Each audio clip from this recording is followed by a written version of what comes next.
Welcome to the What's So Smart podcast, powered by the Huntsville-Madison County Chamber of Commerce. I'm your host, Clark Dunn. Huntsville, Alabama is known as a smart place, but really, what's so smart about it? In this podcast, we will talk to the leaders of Huntsville's economic and cultural development to answer that question. From rockets to genomics, from cyber to music, What's So Smart will explore the visionary and data-driven initiatives that make Huntsville so smart. Stay connected with us on all your social media platforms at A Smart Place. You can watch the full conversations on our YouTube channel at Huntsville, Alabama, USA, and be sure to subscribe wherever you listen. Thank you so much for tuning in, and we hope you enjoy this episode of the What's So Smart podcast. Hey everyone, my name is Clark, and I'm with the What's So Smart podcast. Today I have the opportunity to sit down with Matt Mandela, Huntsville Music Officer, to learn a little bit more about what makes Huntsville such a smart place. Thank you so much for joining me today. Hey, thanks for having me. Yeah, so talk a little bit about your background. I know you were originally from the Mobile area, went to school at USA, and then kind of moved all around the Southeast a little bit before you landed here in Huntsville in July of 2022. Talk a little bit about sort of your career path and kind of what you ended up pursuing at USA. Sure. I grew up in Baldwin County, kind of halfway between Mobile and the Gulf Shores area. Got a small basketball scholarship, actually started at Spring Hill College for a couple years. Okay. And then had some knee problems that kind of led to that kind of going away. So I finished up at South Alabama, and I was in bands and kind of pursuing some music from a performance level. And, I was one of these people that in college really had no idea still what I wanted to do. Like kind of leaned toward business, leaned toward marketing, but I was just really passionate about music and had some success with kind of like a couple local bands there. And then after graduation, just up and decided to move to Charlotte, North Carolina, kind of on a whim, because I knew I wasn't ready for Nashville or Austin yet, and just kind of wanted to go to a bigger city. And so jumped into the Charlotte music scene for a couple of years, and then moved back to Fairhope to kind of get my album together and kind of make the trek to pick either like Nashville or Austin as a performance career. Moved to Austin, and my probably first week there, like playing some open mics and kind of just like meeting some other people, realized really quick that I did not have the talent to really pursue a performance career. And so I did an immediate pivot and knew I wanted to do music. And so kind of like looked into the behind the scenes offstage aspect of the music industry, and got lucky enough to land a seasonal position at South by Southwest, a big conference down there. Wow. And from there, that led to getting offered to GM a cool venue in town called The Parish, which is about a 450 cap. From there, jumped on to the largest volume promoter in Texas called Transmission Entertainment. We produced a festival called Fun Fun Fun Fest that we grew from a one-day 1,000 person event to a 3-day 18,000 person per day festival. Wow. Ran a bunch of cool venues with that promoter, like Mohawk. There was one called Red 7, and they actually own The Parish now. And then from there, went and worked for a company called Do Stuff Media for about 5 years and doing business development there. They were a agency kind of hiding behind a calendar website in about 20 or 30 different markets, and did that for about 5 years. I'm a director of business development there. And then all of a sudden I got a message on Facebook of a friend that their friend was the new CMO at Graceland, looking to kind of build their team. And at the time, I kind of reached out to see if they needed any help from Austin, but instead you moved there and worked at Graceland. Yeah, they were like, we'd love for you to work with us, but you have to move to Memphis. So I was like, you know what? How many times do you get to work at Graceland? Yeah. So how long were you in Austin for? About 11 years. Wow. So Austin was home for a while. Yes, yeah, definitely. And then you moved to Graceland. How long were you at Graceland prior to coming to Huntsville? 3 years. Okay. Yeah. And so, obviously, growing up in the Mobile area, you probably knew a little bit about Huntsville. What was your understanding and your perspective on Huntsville as a whole? And then when you moved here to Huntsville, did that meet expectations or exceed expectations? So last time I'd been to Huntsville before my interview was 20 years ago in college. One of my basketball teammates got married here. Our whole team came up here. It was a Saturday wedding that got done at about 6 or 7. I remember we all went out to go have a good time, and there was nothing to do, so we could not get back to Mobile fast enough. Honestly, had seen Huntsville kind of popping up on some different lists and things like that, but in my mind, the reputation was great schools, great place to live a family, not much to really do there, because that was the reputation about 20 years ago. For sure. And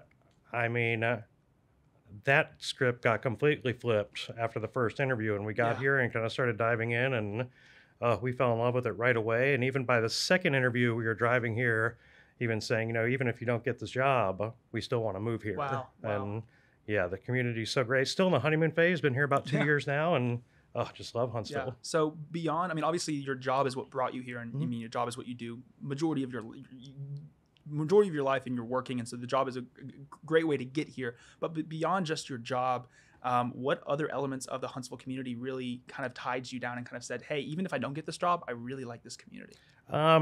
Well, have a soon-to-be 4-year-old, and so you look at schools, you look at community, and just kind of like you plan for where you want to raise your family. So it was obviously like that was kind of a more important decision than like my personal decision, and just really could not get our heads around just how great it just everything pointed in the right direction in Mhm. terms of like this is where we should be raising our children. The people were just like so nice. The job kind of felt like it was hand carved for my resume. Yeah. That's what kind of like drew me to it. I was super happy at Graceland, and it was one of these things to where like somebody posted the job like on my Facebook timeline, Yeah. and I checked out the website, and then you know how some ads are targeted to where like if you go to a website, every time you go on social media, you see an ad or a Yeah. story pop up. So the music officer Yeah.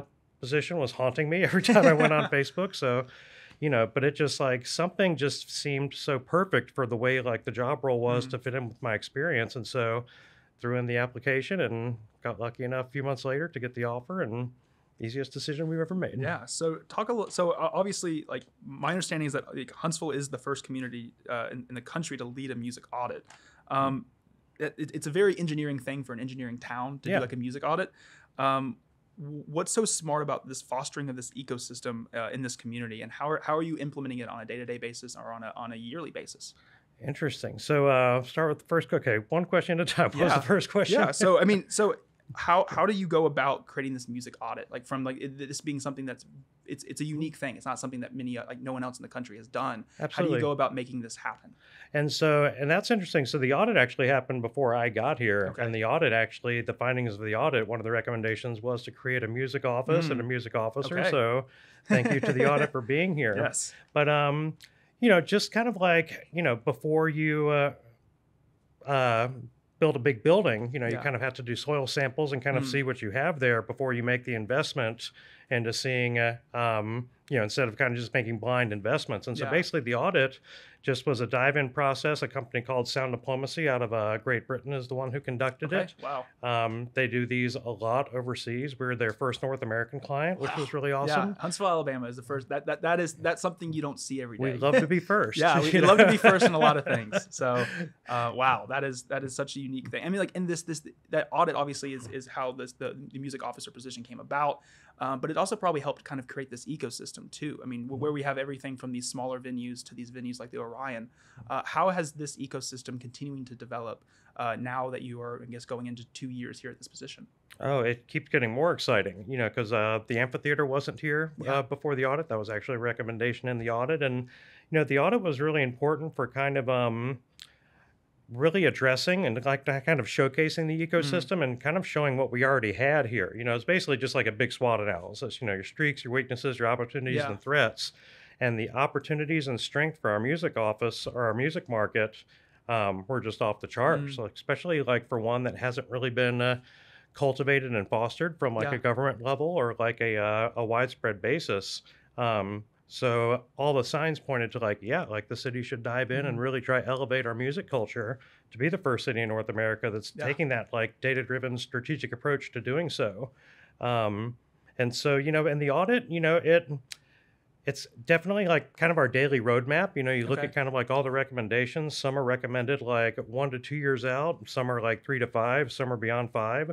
It's definitely a roadmap and a guide. It's not necessarily the Bible, because also the audit was kind of conducted before COVID hit. Oh, yeah. The So ideal it timeline. kind of puts a wrench in the system at that point. Oh yeah, like the findings came out like in January 2020. 2 months later, the world shut down, and any city, their economic landscape Yeah. changed after COVID. And so, but for the most part, we follow it pretty much to the T with like a couple small tweaks. But that's just a good, just kind of overarching, comprehensive strategy that like helps the music office kind of pick and choose its initiatives around. How important do you think is that Huntsville, with its proximity to some of these other bigger cities, how important do you think it is that the ecosystem in Huntsville is being developed?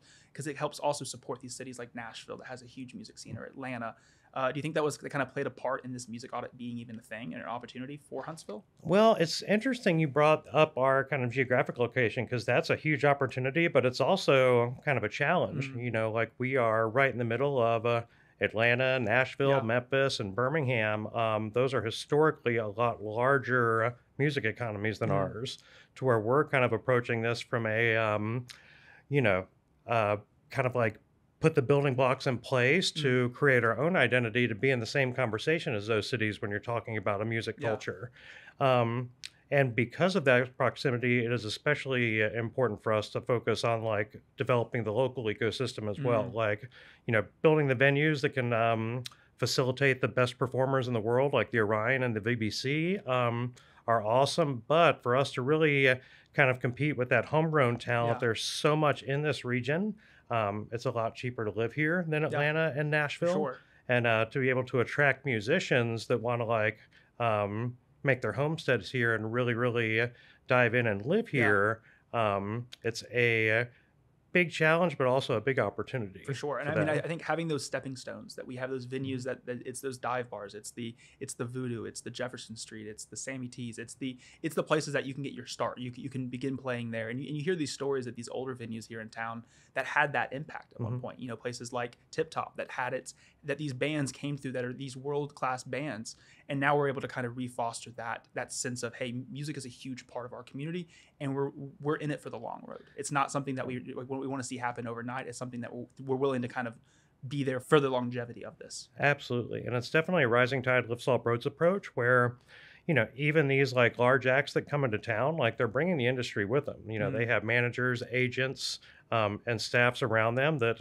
also work in Yeah. like with other agents and things. So, with every large act we're bringing in town, that's like more of a showcase for our local artists Yeah. as well. You know, we saw some of the guys from Widespread Panic actually sit in at an open mic at Voodoo Lounge while they were here. That's crazy. So there's cool kind of things Yeah. like that. So I mean, those guys that were at Voodoo that night are on Widespread Panic's management's radar because of Wow. like that kind of connection. And so, yeah. So even though you know it's not a local artist headlining at the Mm. Orion Amphitheater, doesn't mean that the regional and touring headliners coming into the Orion and the VBC aren't creating opportunities for the locals just to Yeah. kind of get the industry spotlighted here. And we've seen some artists get signed this year, which is awesome. And so, yeah, it's just a really exciting time for music in Huntsville in general. And then a big part of the ecosystem is, of course, music education. Mm. You know, we want to have like our programs on par with everything from elementary education to the like university level. Okay. That's a huge part of the ecosystem. Aside from just the kind of like fun commercial Yeah. rock concerts that we all like going to. Yes. But yeah, it's a fun landscape for Yeah. sure. How has the what are some of the maybe the direct initiatives that y'all are doing in the educational element to kind of have that? Because like obviously we you can't just start, you know, with a college student that's coming here to kind of get into this ecosystem. Has to be something that you nurture before then. How are some of the ways in which the music office is being able to accomplish that, or trying to accomplish that? Well, it's a lot of conversations with university leaders Mm. and the schools. You know, luckily we have some amazing music educators that Yeah. are a lot smarter than I am.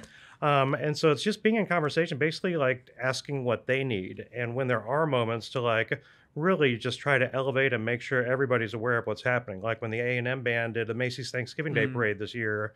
I mean, that was such an amazing moment, not only on that campus, but for the community as a whole. Yeah.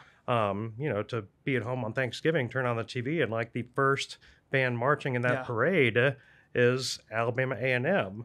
And so really just kind of, you know, having and doing what we can to kind of showcase those Yeah. efforts, and just being in a lot of conversations, just saying, hey, like, what do y'all need Mm. that we can like help you? Yeah. Because, you know, it's kind of tricky too. You don't want to like dive in too much to like, For you sure. know, like I'm the last one who's going to tell teachers how to teach. Yeah. Um, It's finding that nice balance for sure. And Exactly. it's you know, being that support system and that place to support them when they need it, and being able to have the tools that kind of help them further their in classroom activities. Exactly. And so one thing that kind of came of that was, they always need instruments. Like all Mm, the schools always need instruments. And so September is Huntsville Music Month. And so one aspect of Huntsville Music Month is we do a month-long school instrument drive where okay. you can drop off instruments in any condition at a variety of locations, and then those go directly to the school band Mm. programs. So, I mean, obviously, Huntsville was the first to do this thing, to do Mhm. the music audit. Have you seen since that moment that these other cities are now starting to reach out to Huntsville to say, how did you go about this? Or kind Oh, of now yeah. Huntsville's being that leader to kind of help facilitate this across the country.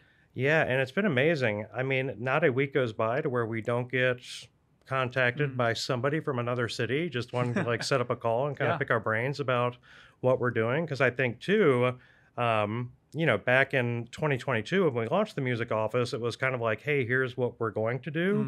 Mm, But now that we're 2 years in, we have some tangible programs, for some sure. tangible initiatives, and it's working. Yeah. And so we're that those phone calls are even picking up even more rapidly.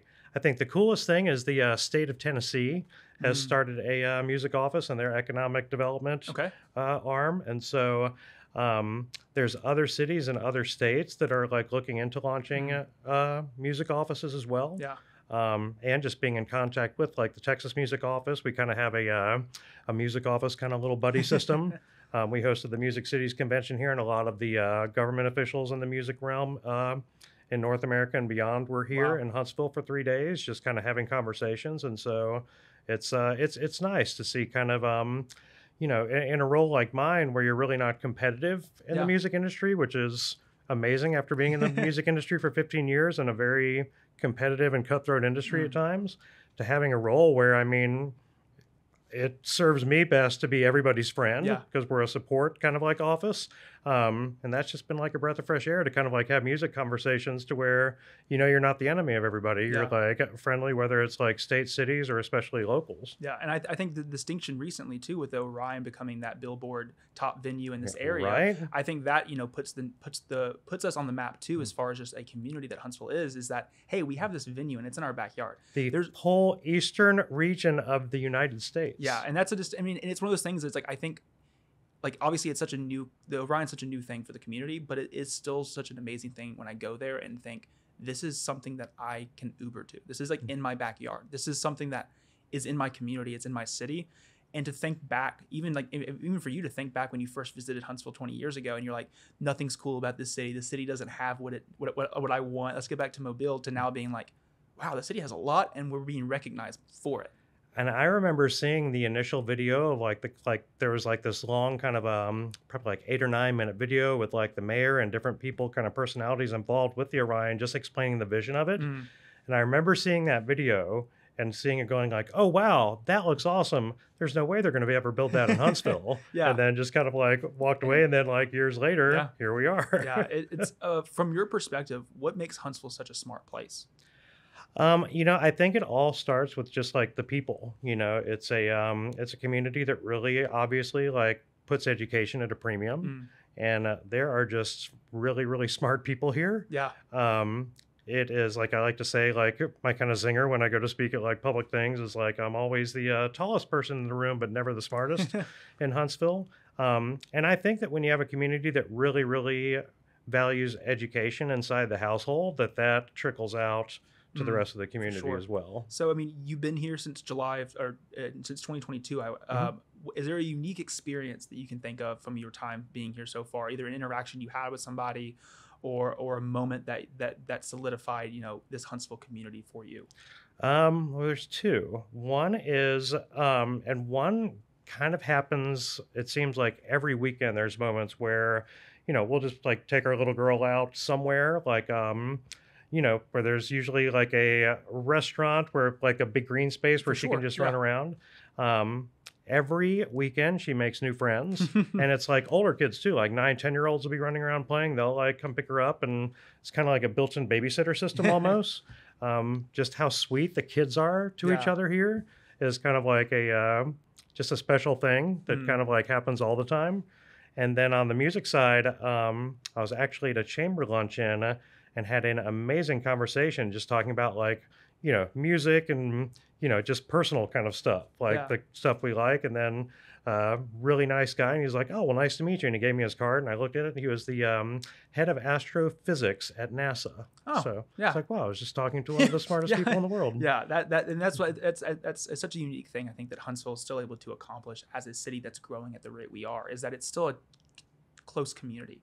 And Yeah. there's like that one degree of separation where you can go out and you can still run into people you know and people that you recognize and people that you work with or whatever that might be. But you can also go downtown, and I've been downtown with my wife where it's like we'll look around and go, I don't think I know anybody. Yeah. And it's like those are the moments like, wow, this city is growing like crazy. Yeah. But I thank you for taking the last little bit to talk a little bit more about the work you do at the Huntsville Music Office and the impact that it'll have in the Huntsville community for years. Anything that you've mentioned, we'll have links to all that in the episode notes, but I thank you for Great. taking the time. Hey, thank you. This is great. Yeah. Have me again. Thank you so much for listening to this episode of the What's So Smart podcast. Stay connected with us on all your social media platforms at A Smart Place. You can watch the full conversations on our YouTube channel at Huntsville, Alabama, USA, and be sure to subscribe wherever you listen. Thank you so much for tuning in, and we hope you enjoyed hearing more about what makes Huntsville so smart.